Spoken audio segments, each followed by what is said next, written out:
Ya, pues, ¿qué necesitas? Temas de poner ahí, sí. Más que todo. Dale, da. Quítale ese bloque.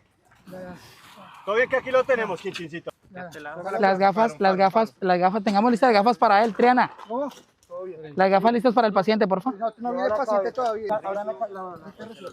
Te ayudo, Fred.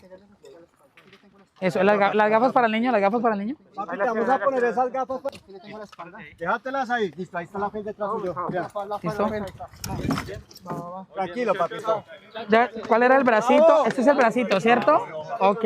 Mira, cuando vayas a bajar, te vas a quedar con los ojos cerrados. Vamos a moverte mucho, pero no te vamos a dejar caer. ¿Listo? Sácame la lengua. Muy bien. Ya se hidrata. Estamos bien. Fíjate, ojitos cerrados.